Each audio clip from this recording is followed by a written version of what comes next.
STI आपका ये अभी चल रहा है, इसके अंदर लोगों का ये गिला शिकवा है कि आपने जो एडवर्टाइज़ किया, अब ये मैं थोड़ा सा एक्सप्लेन कर दूंगा, फिर आप इसको एक्सप्लेन करते हैं। लोगों का ये गिला शिकवा है कि आपने इसको एडवर्टाइज़ किया UC लेवल के ऊपर और फिर आपने इंडक्शन की विलेज लेवल के ऊपर, नंबर 1। नंबर 2, उनका ये है कि आप इसके अंदर 4 से 5 मंथ के लिए लोगों को इंडक्ट कर रहे हैं और उसके बाद वो ख़त्म हो जाएंगे, ठीक है। तो कोई रिस्पॉन्सिबिलिटी नहीं, उसके बाद 4 से 5 मंथ के बाद फिर वो दोबारा आएंगे, फिर नई चीज़ उनको मिल जाएगी। सेकंड, नंबर 3, लोगों ने कहा कि हमसे पैसे ऑनलाइन लिए गए, सारा सिस्टम ऑनलाइन किया गया, बट जब मेरिट लिस्ट आई तो वो ऑनलाइन नहीं आई। मैंने रात वो वेबसाइट भी खोलने की कोशिश की, STI.edu.pk की, वो ओपन नहीं हुई। उनका ये भी गिला है कि जब पैसे ऑनलाइन लिए, सब डिजिटलाइज किया गया और आप इसको शफाफियत की तरफ लेकर जाते हैं। जो तो जब मेरिट लिस्ट लगी गई, मेरिट लिस्ट वहाँ पर लगाई गई, उसमें D ग्रेड वाले भी आए, जिनके AA ग्रेड थे उनको नहीं रखा गया। उसमें सिलेक्शन की गई कि ये गांव का नज़दीक वाला है तो इसको रख लो। तो जिसने UC बेस के ऊपर अप्लाई किया था, उसने पैसे भरे थे, उसका नुकसान हो गया। तो अगर आपने UC बेस के ऊपर नहीं करना था तो आपको ये एडवर्टाइज़ नहीं होना चाहिए था। सेकंड, ये आप 6 मंथ्स के लिए कर रहे हैं, इनकी जो आप पहले सवाल मुकम्मल कर लें। मैं आपको बता रहा हूँ। क्लेम ये किया जा रहा है according to minister of education के 7 लाख एप्लीकेशन जो हैं वो STI के अंदर आए, जिन लोगों ने अप्लाई किया। आप सवाल मुकम्मल और कर लें। इसके अंदर एक बंदे ने 2-2, 3-3 हज़ार जो है वो पे किया 1000 पर, किसी ने 4 जगह पे अप्लाई किया, किसी ने 5 स्कूल में अप्लाई किया। तो लगभग जो है वो अप्रॉक्सीमेट 3.5 अरब रुपए का जो है वो अप्रॉक्सीमेट लगाया जा रहा है कि जी एजुकेशन डिपार्टमेंट ने इस अप्लाई करने की मद में पैसा कमाया। और फिर अगर उसको हम 12,500 की सीटों के ऊपर डिवाइड करें 45,000 के साथ, तो उसमें भी एजुकेशन डिपार्टमेंट प्रॉफिट में गया। इन अ सेंस कि एजुकेशन डिपार्टमेंट ने STI को एक प्रॉफिटेबल बिजनेस बनाया, लोगों से पैसा लिया, लोगों को फिर दोबारा सैलरीज दी और तकरीबन 15, 16, 20 करोड़ रुपए भी बचा लिए। Sir, how cute is this phenomena कि आपने अब सवाल की है। तो STIs की टोटल रेवेन्यू जनरेट, पहली तो बात है STIs की एप्लीकेशन हुई है 1,40,000। टोटल रेवेन्यू जो इकट्ठा हुआ है वो हुआ है 11 करोड़। बहुत शुक्रिया आपका, क्या वो बाकी 3.25 अरब मुझे देना जो आपने कहा कि आपके पास आए। दूसरी बात ये है कि STIs को स्कूल टीचिंग इंटर्न्स का कॉन्सेप्ट ये है कि दुनिया के अंदर टीचिंग लाइसेंस होता है। आपने MA किया अरबी में, मैंने भी कर लिया। आपके 92 मार्क्स थे, मेरे 91.8 थे, आप सेलेक्ट हो गए। बट आपका टेम्परामेंट गलत है, आप बच्चों को मारते हैं, आपके और कई मसाइल हैं। मैंने सर्टिफिकेशन की हुई अर्ली चाइल्डहुड एजुकेशन में, मैंने साथ साथ रेलेवेंट और चीज़ें की हुई हैं। दुनिया के अंदर टीचर्स का एक लाइसेंस और एक सर्टिफिकेशन है कि मैं सर्टिफाइड उस्ताद। तो पहले तो 77 ईयर्स किसी ने ये नहीं सोचा। दूसरा, फिर जो आपने बात की उसके अंदर स्कूल टीचिंग इंटर्न्स जो हैं, ये 4 महीने की है, तो ये इंटर्नशिप जिन्हें हमने पिछले साल हायर किया 12,500 को, उनमें से 11,000 ने कंटिन्यू किया है ऑन देयर परफॉर्मेंस। ठीक है, दोबारा कोई एप्लीकेशन नहीं देनी पड़ी। हाँ, 1,000 रुपये एप्लीकेशन के क्यों लिए, जिसका आपने कहा कि 4 अरब और इससे कारोबार बना 3.5 अरब लोग ये गुजारिश आपने क्लियर कर दीजिएगा कि 11 करोड़ रुपए जमा हुए, उसकी रीज़न क्या। पिछले साल जब हमने एप्लीकेशंस ली तो एप्लीकेशंस आई 7.5 लाख, जिस तरह अब आपने कहा, कोई फीस नहीं थी। जब हमने स्क्रूटनी करनी है तो साथ ही वो हमें रोज़ कह रहे हैं कि सर देखें अप्लाई किए हुए 15 दिन हो गए हैं। 7.5 लाख एप्लीकेशंस को ऑनेस्टली आप ये सोचें कि दुनिया की टेक्नोलॉजीज इस्तेमाल कर लें, फेयरली स्क्रूटनाइज करना कोई आसान काम है।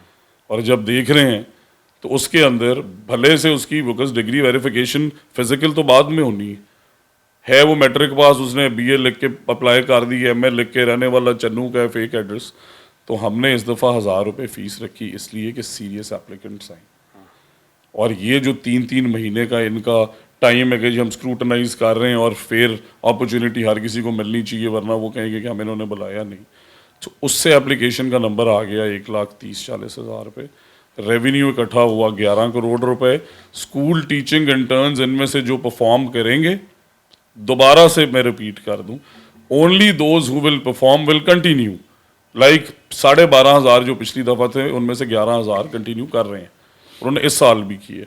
Then we will give them 2-3 certifications कि भाई आप एक काबिल आदमी हैं, आपके रिजल्ट्स अच्छे हैं। अब आप सर्टिफिकेशन लें, लेट्स से ग्रेड 1 to 3 वाले जो हैं उन्हें हम कहें अर्ली चाइल्डहुड एजुकेशन की, इंक्लूसिविटी की, ग्रेड 5 के अंदर को आगे प्रिंसिपल लग गई तो उसकी लीडरशिप की, और इवेंचुअली तीसरे साल के बाद टीचर्स लाइसेंस, जिसके लिए हम और मल्टीपल यूनिवर्सिटीज़ जो कि इस मुल्क के निज़ाम पे एक फेवर है, जो कि समझे तो उसके थ्रू ये अपना लाइसेंस लेंगे, and then we will move towards the concept कि हमने मार्केट बेस्ड इन्हें परमानेंट रेगुलर कॉन्ट्रैक्ट पे रखना है। ठीक। तो इसलिए ये 3-4 मसले हमने हल किए। 12,500 सीट्स आपकी पिछली दफ़ा थी और आपने कहा 11,000 उनमें से कंटिन्यू कर रहे हैं। जी। आपने इस दफ़ा फिर से 12,500 का ही एडवर्टाइजमेंट जी। दिया, जबकि 11,000 आपके पास कंटिन्यू कर रहे हैं, तो आपको 1,500 का ऐड देना चाहिए था। आपने 12,500 का ऐड दिया, 11,000 आपने ऑलरेडी डिसाइड कर लिया कि ये कंटिन्यू करें, तो आपके पास 1,500 सीट थी, आपने 12,500 एडवर्टाइज करके लोगों को बुलाया। नंबर 1 सर ऐसे नहीं है। फिर मैं आपको कहूँगा आप किससे लेते हैं आपने इन्फॉर्मेशन? मुझे खुद कहा अभी 12,500 STIs। अब सुन लें, अगर किसी की सुन लेना वो समझदार मैंने लोग, आपकी सुनी, समझदार मैंने लोग आपकी कहते हैं कि सुनी और अगर आपको अगर ही जवाब फिर आप इसीलिए बोली जा रहे हैं, समझदार लोग ये आपके लिए एज ए ब्रदर, बिकॉज अगर मेरे में कोई काबिलियत थी तो अल्लाह ने शायद मुझे एजुकेशन मिनिस्टर बनाया है। समझदार लोग कहते हैं कि अगर आप किसी की पूरी बात सुन के जवाब देना तो शर्मिंदगी नहीं उठानी पड़ती। अब ये प्रोग्राम में चलाइएगा, मैं ये अभी काट ना कर आपने नहीं दीजिएगा। कहा अब कि गुजारिश, 11,000 अब मेरी लोग गुजारिश कर सुन रहे लो यार, अब फिर अटैक कर रहे हैं। ठंडे हो जाने, पानी पिलाएं यार, एक मैंने बोला के गिलास। आपकी मैं आपको बता, सुने, मेरे से अब सुनेंगे तो मैं सुने। आपको बताऊंगा। आपकी जब बात एंड हुई ना, उसके बाद मैंने आपके सर मेरी सामने अब गुजारिश सुन लेना। मैं सुन ले फिर मैं 12,500 पिछले साल हायर किए और 12,500 नए, which means the total number is 25,000 now. ठीक है। ठीक है। बताने का मकसद ये था कि जो आपने कहा कि ये तो 4 महीने की जॉब है, जो पिछले साल 12,500 हमने हायर किए वो कंटिन्यू कर रहे हैं। ठीक है। ये 12,500 मजीद हम रख रहे हैं उन हाई स्कूल्स में, हायर सेकेंडरी स्कूल्स में, मैट्रिक इन टेक्नोलॉजी स्कूल्स में जहाँ सब्जेक्ट स्पेशलिस्ट चाहिए। ये 25,000 ये 25,000 है टोटल। ठीक हो गया। Thank you. अभी जिस तरह आपने ये बोला कि जी इंटरव्यू के अंदर जो है वो उनमें से कुछ लोग इस काबिलियत के नहीं थे कि जो मारते थे, स्क्रूटनी करना मैंने करते हुए, हाँ ठीक वो है। मैंने टीचर्स लाइसेंसिंग के मुताबिक हाँ, बोला। तो ये इसी आपने इसी सिलेक्शन के ऊपर कहा ना कि ये नहीं, मैं आपको ये जनरल एक एग्जांपल दे रहा हूँ कि लाइसेंस क्यों ज़रूरी है। कि टीचर्स लाइसेंस इसलिए ज़रूरी है कि जब टीचर लाइसेंस ले लेगा ना तो नंबर 91 है या 88 है, उससे फ़र्क नहीं पड़ता। इस तरह ड्राइविंग स्कूल में हम जाते हैं, पहले ड्राइविंग सीखने, वो सर्टिफाई करते हैं। नहीं, वो तो आप नेक्स्ट का बता रहे हैं ना। नहीं, वो मैं टीचर्स सर्टिफिकेशन और टीचर्स लाइसेंस का बता। अभी जो सिलेक्शन हुई है इसमें लोग ये गिला कर रहे हैं कि एक फॉर एग्जांपल कम मार्क्स वाला था बट वो सेम विलेज का था, उसको रखा गया बट एडवर्टाइज यूसी लेवल के ऊपर किया। हमने इसकी पूरी जो STIs है ना, इसकी हायरिंग का पूरा एक प्रोसीजर है। इसके तहत ये हुई है, सारे डिपार्टमेंट से गई, कैबिनेट से अप्रूव हुई। तो इसमें जो लोकल विलेजर है, फिर उससे जो समझने के लिए अब ये होगा, लेट से मैं आपको कहता हूँ कि आप लोकल विलेजर को प्रेफरेंस नहीं देंगे। पिछले साल 1,000 कुछ के अंदर से कुछ नंबर ऐसा भी था जो नेचुरली इस वजह से छोड़ गया कि सर मुझे तो बहुत दूर जाना पड़ता है। ठीक है। अब क्या मैं इसी प्रोसेस में रहूँ? सो इसलिए मुझे ये सूट करता है कि ट्रांसफर्स की बजाय कल को फिर एक नया दौर शुरू हो कि ये 25,000 बंदे हैं, उनमें से 12,000 आगे अप्लाई कर देंगे। सर मैं तो रहने वाला मॉडल टाउन का, मुझे आपने लगा गार्डन टाउन दिया, तो मैंने कहा भाई हायर गार्डन टाउन का करो। ठीक है। और यही पुरानी रिक्रूटमेंट पॉलिसीज़ के अंदर ऑलरेडी ये एम्बेडेड है कि लेट्स से अगर आप लोकल उस गांव के रहने वाले हैं तो आपको वो एडिशनल नंबर्स दिए जाते हैं। वो रेगुलर थे, हम स्कूल टीचिंग इंटर्न्स को भी ले रहे हैं कि ताकि ये ना हो कि वो बर्डन अब दोबारा से आप इस्टेब्लिश हो जाए कि जिन स्कूल्स में शॉर्टेज थी उनसे स्पेसिफिक विलेजेस और उन स्कूल्स में टीचर्स दिए वहीं पढ़ाएंगे। और ये पॉलिसी है कि ये नॉन ट्रांसफरेबल है, ठीक हो सो गया। दे कैन नॉट गो तो एनी। यूसी लेवल के ऊपर उनका जो गिला है वो यही है कि जी अगर आपने विलेज बेस के ऊपर ही रखना था तो एडवर्टाइजमेंट के अंदर मेंशन कर देते कि सर हमने विलेज बेस्ड पे की है और आप ये prefer देखें किया कि जाएगा। उन सब में से मुझे हज़ारों बच्चे मिलते हैं और वो ट्रांसपेरेंसी पे। फिर मैं आपको दोबारा एग्जांपल दे रहा हूँ, मेरे हलके में कई लोग ऐसे हैं जिन्होंने मेरे खिलाफ इतना कुछ किया बट उनके बच्चे लाके मुझे खुशी है यार चलो उसकी पढ़ाई का उसे एक सिला मिल गया, अब काबिल होगा तो और निकल जाएगा। ठीक हो गया।